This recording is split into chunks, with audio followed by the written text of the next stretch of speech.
যেই দল করুক, আমি স্ট্রিক্টভাবে নির্দেশনা দিচ্ছি, বিএনপি আওয়ামী লীগ যেই দলই করুক, কারো বাসায় যাতে কোনো ধরনের সমস্যা তৈরি না হয়, কারো ব্যবসা প্রতিষ্ঠানে যাতে কেউ কোনো ধরনের সমস্যা তৈরি না করে, এটা আমি স্ট্রিক্টলি নির্দেশ দিয়ে গেলাম। আপনাদেরকে বলতে চাই যে আপনারা কোনো ধরনের অনিরাপত্তায় ভুগবেন না। এই দেশটা আপনাদের, আমাদের সকলে। এখানে আমরা 3 শিফট করে আমাদের দলের পক্ষ থেকে পাহারা দিব।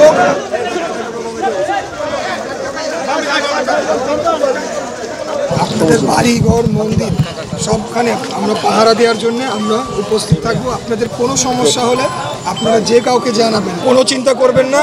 আপনার দেশ আমার দেশ, আমাদের সবার দেশ বাংলাদেশ, ঠিক আছে? সবার আপনার যতটুকু অধিকার আমার সমান অধিকার।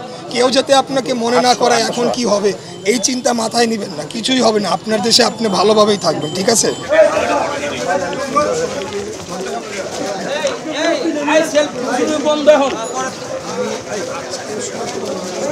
আপনাদের বাড়ি ঘর মন্দির ব্যবসা প্রতিষ্ঠান কোথাও কোনো হামলা, কোথাও কোনো দুষ্কৃতিকারী কোনো ধরনের সমস্যা তৈরি হবে না, ফ্যাসাদ তৈরি হবে না।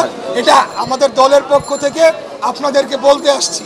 আপনারা কি সবাই নিরাপদে আছেন? কোনো সমস্যা আছে? কোনো সমস্যা কিছুই হবে না। আমরা যেভাবে ছিলাম শান্তিপূর্ণভাবে সেভাবেই থাকবো।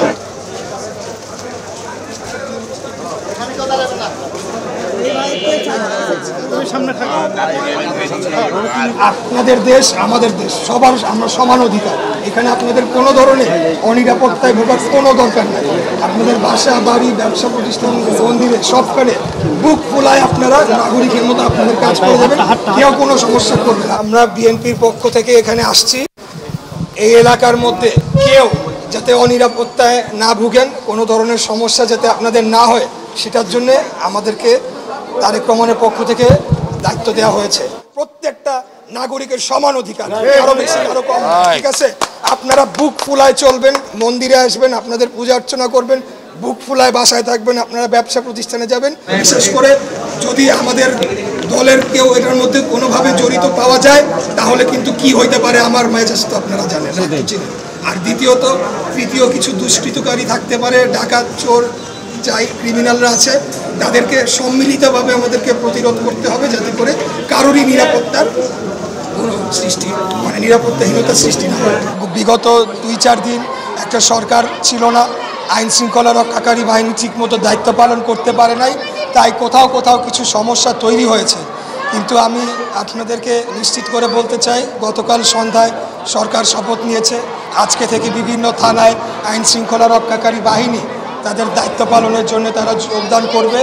এবং পাশাপাশি আমরা যারা বিএনপি করি, বাংলাদেশ জাতীয়তাবাদী দল, আমরা বিভিন্ন ভলেন্টিয়ারের মাধ্যমে সার্বক্ষণিক বিভিন্ন মন্দির, বিভিন্ন এলাকায়, বিভিন্ন রাস্তায় আমরা পাহারা আপনাদেরকে সহযোগিতা করছি।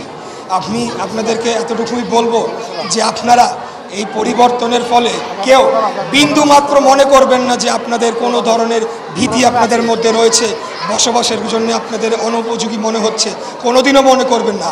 এই দেশটা আপনাদের যতটুকু, আমারও ইশরাক হোসেন আমারই ততটুকুই অধিকার।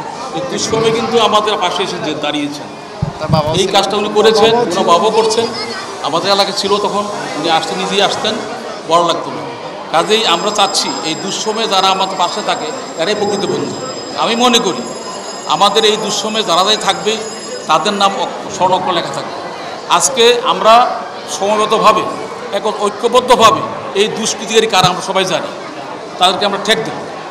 আমরা দেশকে ভালোবাসি, সবার উপরে মানুষ সত্য, আমিও মানুষ, আপনিও মানুষ। কাজে আমরা পরস্পরের প্রতি ভালোবাসা এবং বিশ্বস্ততা, আমাদের বিশ্বাস ও খুশি থাকবে। আমি চাই আমরা একসাথে, এক চিন্তায়, এক ভাবনায় আমরা দেশকে আবার পুনর্গঠন করব।